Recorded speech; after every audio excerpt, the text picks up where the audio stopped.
How many times have you felt like you met the right person at the wrong time? As if fate had drawn a perfect encounter, but for some inexplicable reason, this encounter was impossible to maintain. It's as if the universe put someone in your path not to stay, but to transform, and that feeling can be as beautiful as it is painful. According to Swiss psychiatrist and thinker Carl Jung, nothing is by chance. The encounters that seem too brief, the impossible loves and the connections that escape us are, in fact, invitations to our deeper evolution. Jung believed that the collective unconscious, that which connects us beyond logic, acts silently behind the scenes of life, attracting people who mirror exactly what we need to see, even if it doesn't bring the happy ending we envision. If you've experienced something like this, or are living it now, this video is for you. Let's explore why the universe, or perhaps your own psyche, attracts someone who seems to be everything you were looking for, but who, paradoxically, cannot stay. Before diving into this journey of self-knowledge and emotional understanding, take the opportunity to subscribe to the channel and activate the bell. Here, you will find deep reflections on the soul, relationships, and mysteries that life proposes to us. Prepare to see the invisible, because sometimes what feels like a loss is actually the beginning of a big revelation. And it all starts with a simple but powerful question. Some people come into our lives as if they had been carefully placed there by a higher power. They appear suddenly, touch us intensely, make the heart speed up and the soul recognize something familiar, as if we already knew them before, even if rationally this does not make any sense. It's almost as if time stopped for an instant to create that encounter.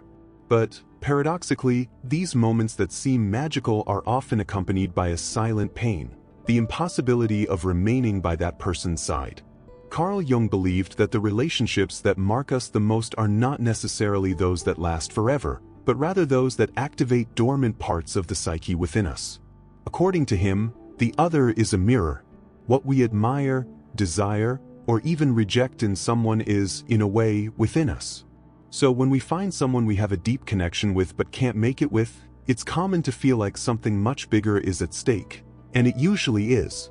It's not just about romantic love or superficial affinities. It is a meeting of souls, or as Jung called it, a confrontation with the shadow itself. The shadow, in his theory, is the unconscious part of the personality that the conscious ego does not recognize in itself. And often, we project this shadow onto other people, especially on figures that inexplicably attract us.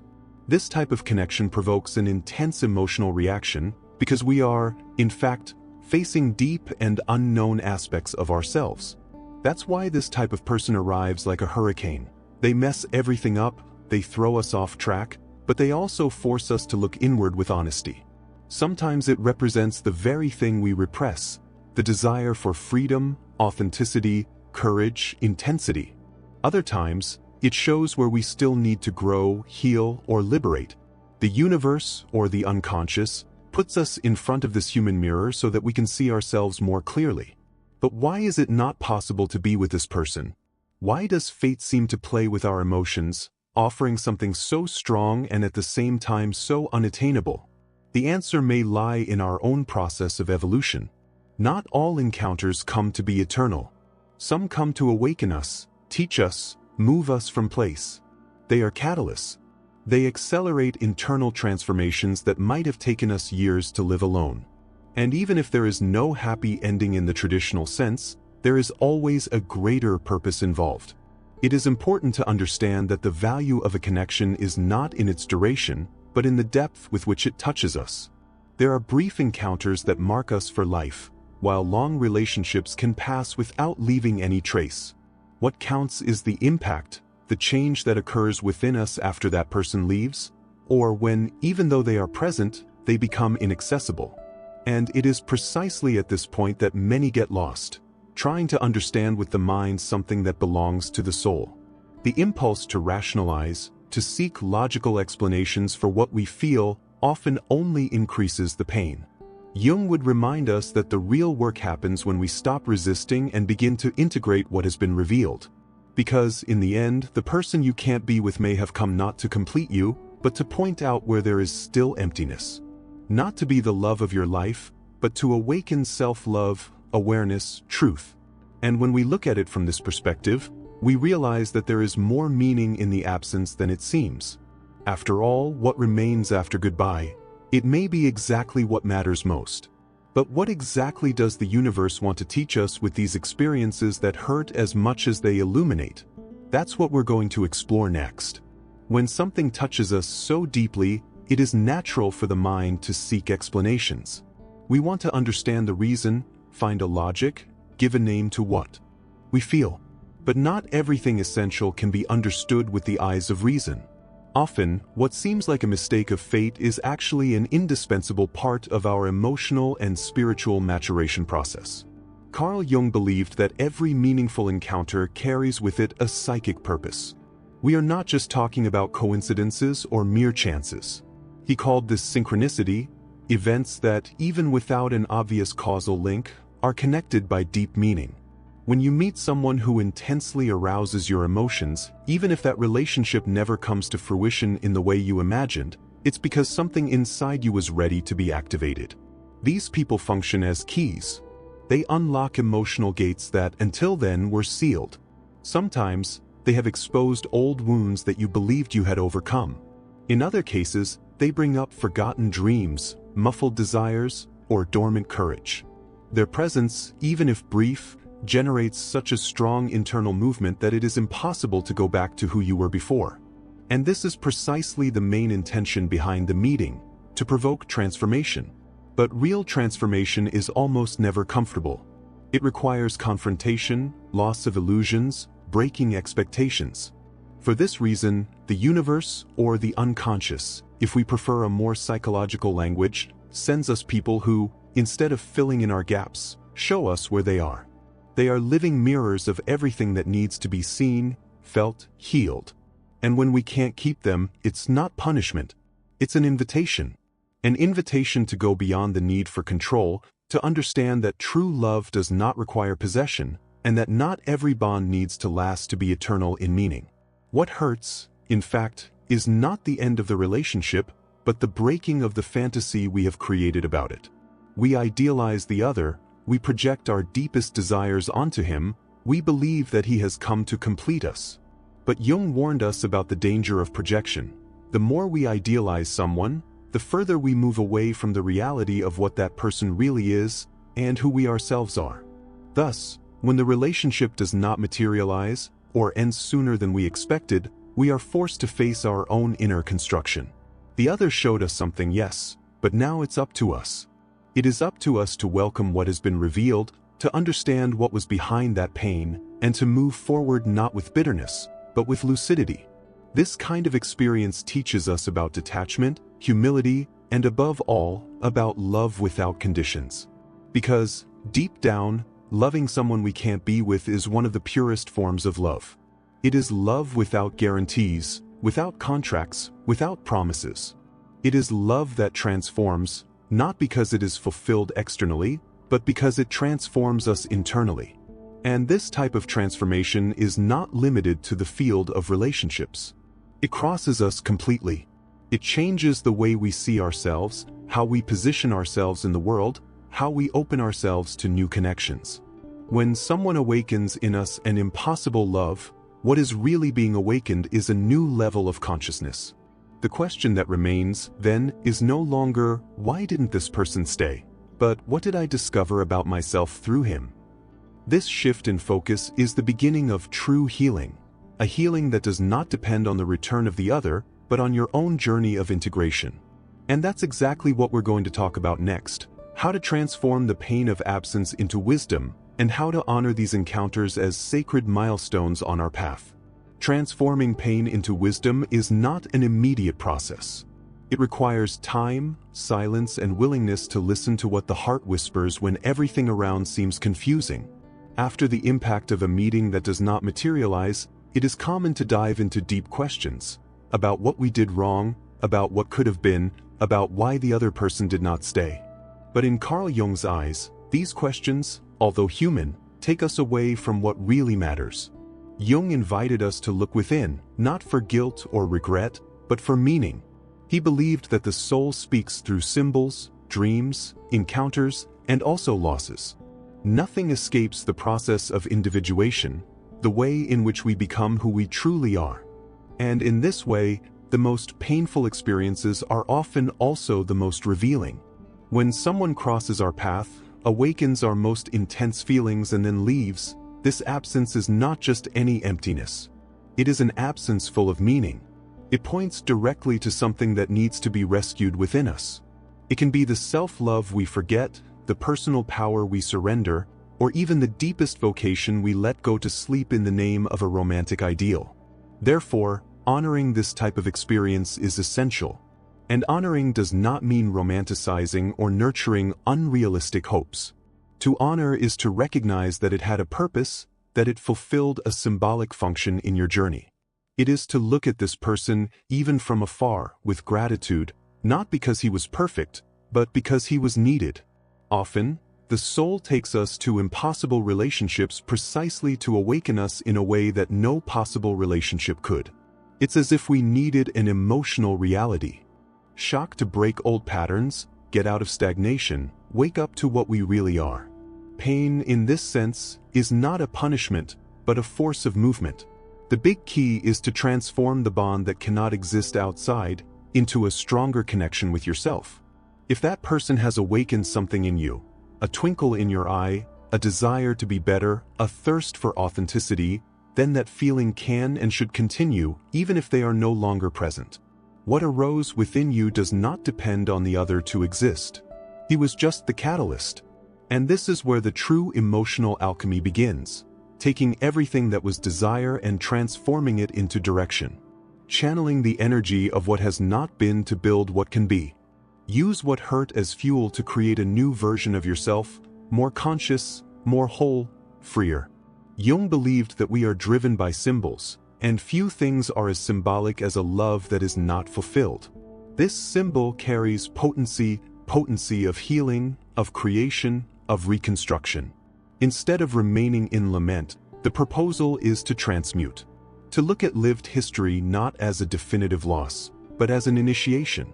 You have been initiated into a new stage of your emotional life, and this rite of passage, like all rites, requires pain, yes, but it also makes room for expansion, clarity, and rebirth. It is at this point on the path that many people discover not only a new inner strength, but also a new look at love. A love that ceases to be a need and becomes a choice. That does not require a guarantee, but requires truth. That does not seek the half, but overflows from the whole. And now that you understand the transformative power of these encounters, it's time to go further. The next step is to understand how to integrate all of this into your daily life, how to apply this wisdom to the way you relate, decide, feel, and live. Because self-knowledge without practice is just theory. And true healing happens when the soul awakens and begins to act. Once the pain has been welcomed and transformed into understanding, a new question arises: what to do with all this?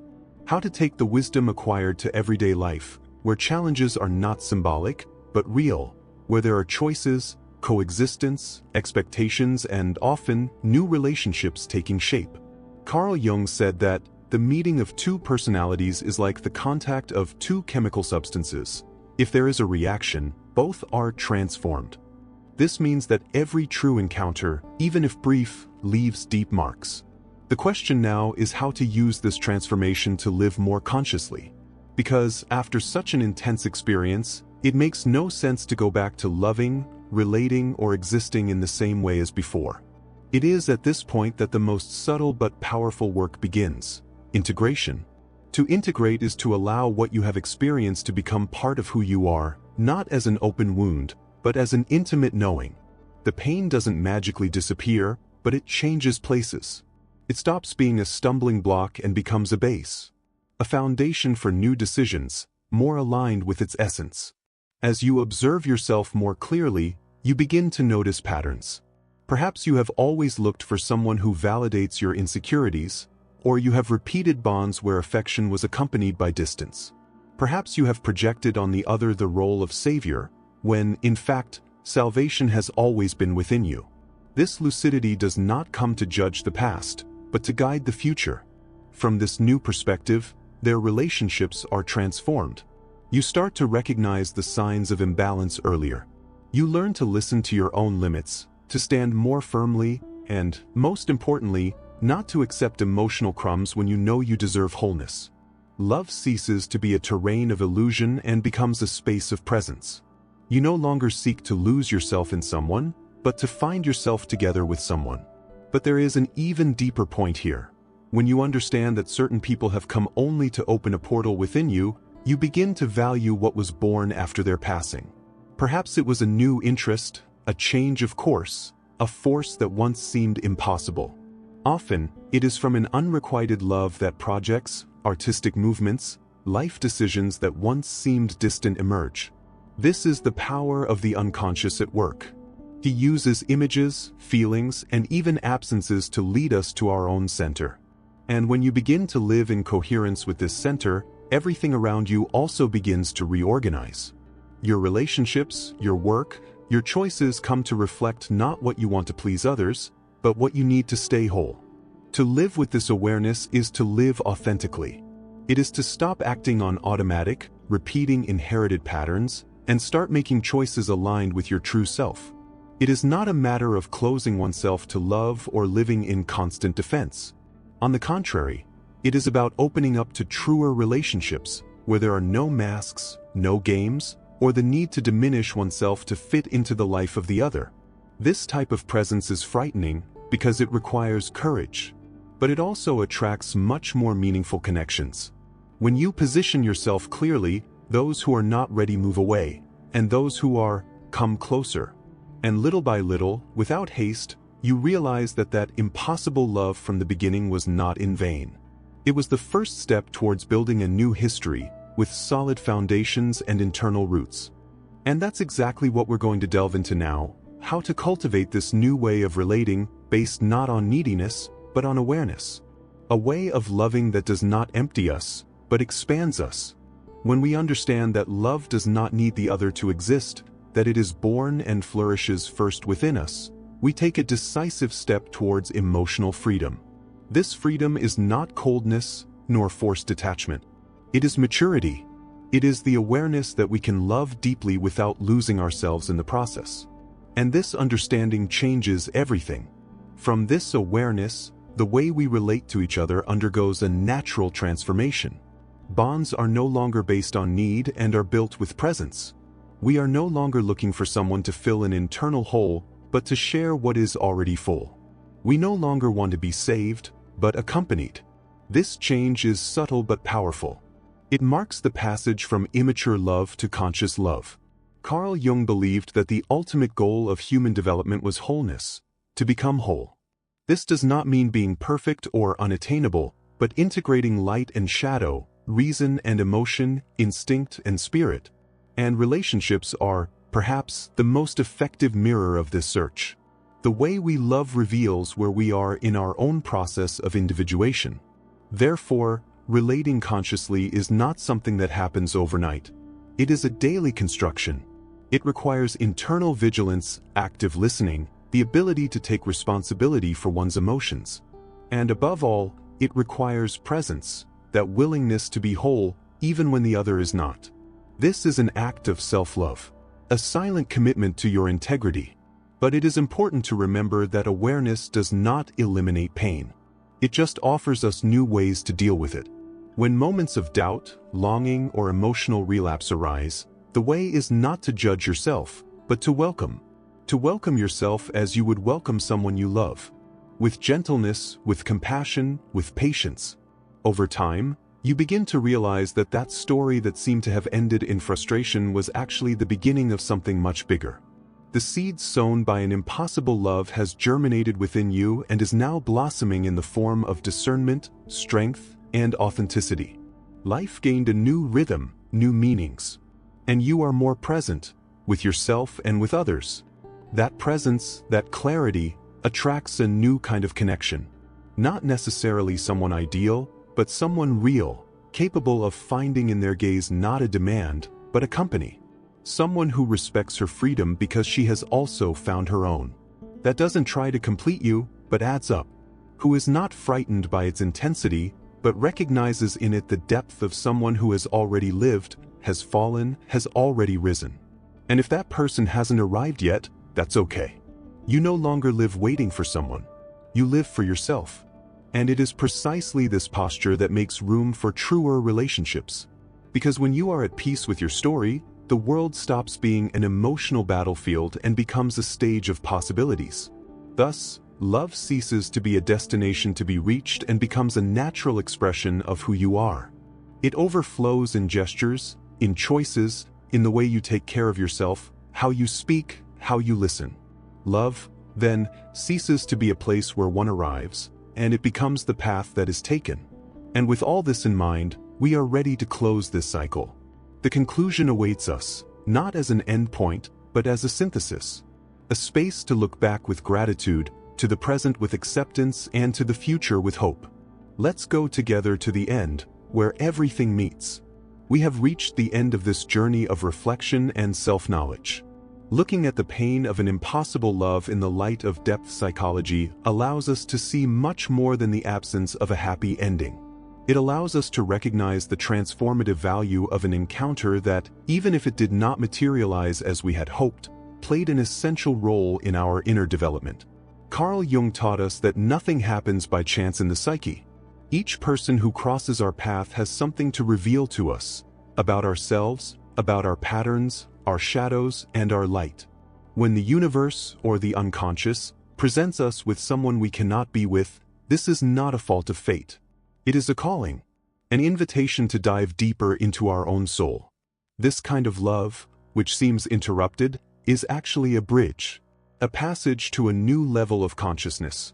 It takes us out of the commonplace, breaks with the old self, and puts us face to face with who we really are. It's uncomfortable, yes, but it is also liberating.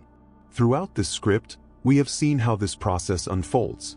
First, the impact, then the pain, then understanding, integration, reconstruction, and finally rebirth. A cycle that, if lived with courage and presence, returns us to ourselves more whole, more awake, more ready. And this is perhaps the greatest gift that an impossible love can offer us, the chance to become who we came to be. No masks, no dependencies, no illusions, just truth. And with that truth, a new kind of love is born, not idealized, not designed, but conscious. A love that does not need the other to exist, but that expands when it finds reciprocity. Therefore, if you have gone through or are going through an encounter like this, someone who touched your soul, but who did not remain, know that this bond was not in vain. It served a greater purpose. He showed you something you needed to see. It led you to a part of yourself that you might never have accessed on your own. And now, with all of that in hand, you can move on. Not denying what he felt, but honoring it. Not trying to forget, but transforming. Because the memory that remains is not only of absence, but of the power of a feeling that, even without a happy ending, taught you about love, and especially about the love that begins with you. May this content have touched you in some way. May it serve as a reminder that life's encounters are not random, and that even pain can be a path of healing, of awakening, of reconnection with your own essence. And if you felt that these words made sense, don't forget to subscribe to the channel, leave your like, and share this video with someone who can also benefit from this message. The journey of self-knowledge is lighter when we go together. Remember, some people come to stay, others to wake up. Both are necessary, and all in some way eternal.